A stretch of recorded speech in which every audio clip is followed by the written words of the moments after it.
Salut à tous, c'est JB, aujourd'hui on va faire une expérience assez particulière.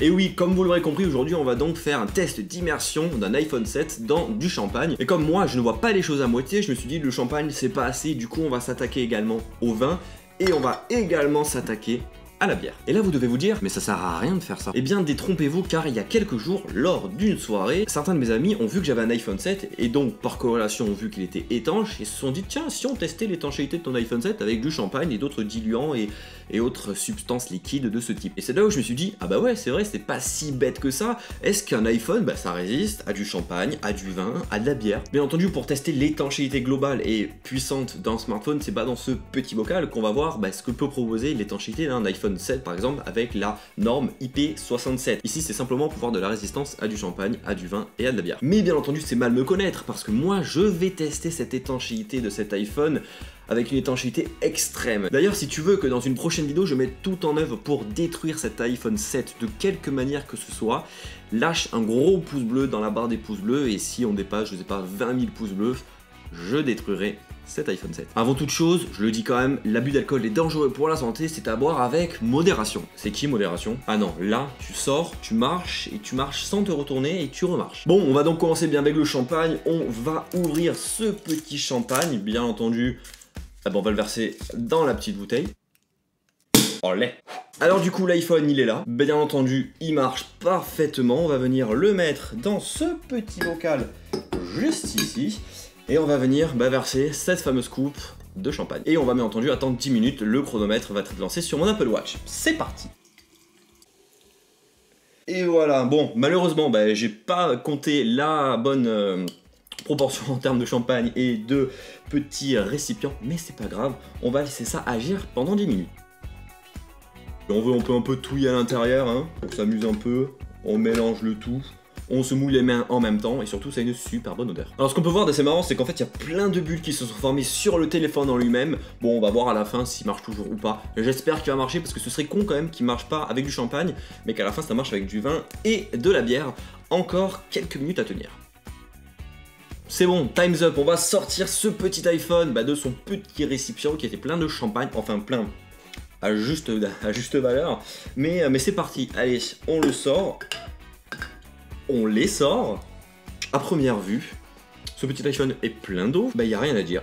Il fonctionne toujours autant ce petit iPhone. Bon, je l'essuie un peu pour voir. On va essuyer le petit capteur ici. On va voir s'il marche toujours. Il marche à la perfection.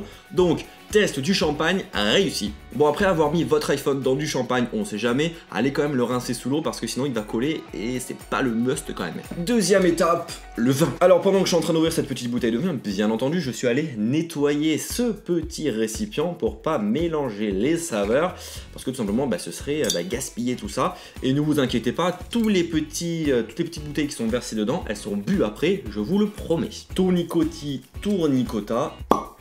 Boum. Bon, et bien c'est parti, on prend l'iPhone, on le met dans son petit récipient. Normalement ça sera exactement la même quantité que la bouteille de champagne, du coup ça va pas aller jusqu'au bout, mais c'est pas grave, l'essentiel c'est surtout les ports connecteurs en bas qui sont les seules ouvertures en réalité de cet iPhone. Allez, cul sec.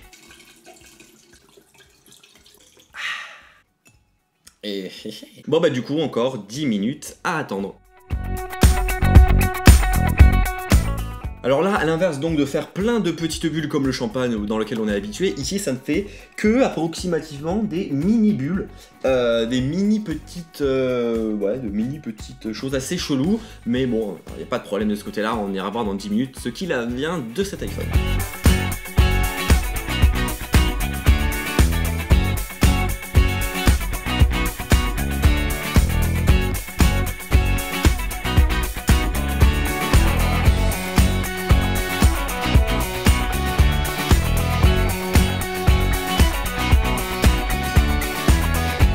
Quand même, il n'y a aucun placement de produit concernant ces petites bouteilles que j'ai achetées. Il n'y a vraiment rien du tout de ce côté-là. Bon allez, il est l'heure de sortir ce petit iPhone de son verre de vin, de son bain de vin. Il y a plein de mousse déjà collée dessus, alors que c'est du vin, c'est pas du champagne. Mais bon, bref, on s'en fout. Est-ce qu'il marche? Il marche. Ok, nickel. Je pense que le capteur Touch ID ne marchera pas. Attention. Non, du coup je vais mettre le code. Ça fonctionne, on va essayer de l'essuyer pour cette fois-ci tester le petit capteur Touch ID pour voir s'il fonctionne toujours. Nickel. Et l'appareil photo aussi fonctionne toujours, du coup il n'y a aucun problème de ce côté-là.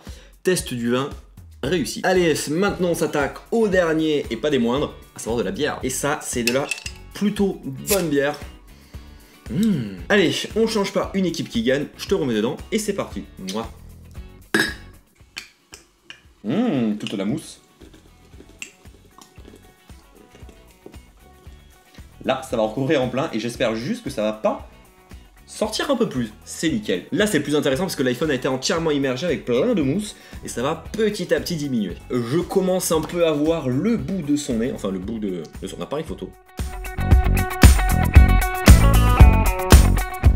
C'est ce qu'on appelle un iPhone plein de mousse. Ça veut rien dire, mais je dis quand même.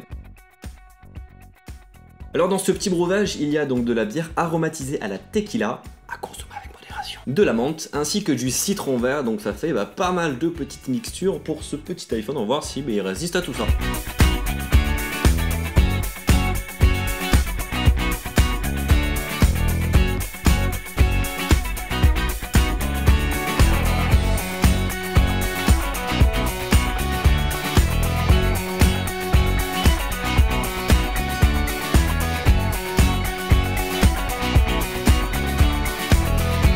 Allez, c'est bon, le temps est écoulé, on remet le petit chiffon juste ici, comme ça va pas non plus couler de partout, et c'est parti pour sortir l'iPhone, qui est rempli d'eau, enfin de bière. Hop là, on le pose 2 secondes ici, est-ce qu'il s'allume? Oui, il s'allume, est-ce que le Touch ID fonctionne? Alors non, bien sûr il ne fonctionne pas. Ta-ta-ta. On va maintenant le sécher afin de voir directement si Touch ID fonctionne. Touch ID, oui, ça fonctionne, tout fonctionne sur cet iPhone d'appareil photo, oui, il fonctionne. Bref, il a aussi résisté au test de la bière. Bon voilà, comme je le pensais, bien entendu, cet iPhone 7 a résisté à la bière, à du champagne ainsi qu'à du vin. Ça, c'est bien. Comme j'ai dit tout à l'heure, IP67, ça permet d'être immergé à 1 mètre de profondeur pendant 30 minutes. Mais comptez sur moi, par exemple, je sais pas, dans une prochaine vidéo à tester l'immersion dans une piscine. Du coup, si tu veux voir ça, ce test extrême de résistance de l'iPhone 7, lâche le pouce bleu dans la barre des pouces bleus. Donc voilà, n'hésite pas en commentaire à me dire si tu pensais que cet iPhone résisterait à du champagne, à du vin ainsi qu'à de la bière. Voilà, c'est plutôt bon à prendre, c'est plutôt bon à savoir quand vous allez aller en soirée et que pourquoi pas votre iPhone va recevoir ce type de mixture sur lui. Ce n'est pas corrosif et ce n'est pas mal pour les iPhone 7. Et pour rater aucune autre vidéo, n'hésite pas à t'abonner à la chaîne YouTube. Donc voilà, merci à tous d'avoir visionné cette vidéo et comme d'habitude, vous pouvez me retrouver sur Twitter, Facebook, Snapchat, Instagram et bien entendu sur la chaîne YouTube. Tous les liens sont dans la description de la vidéo. Allez, bye bye!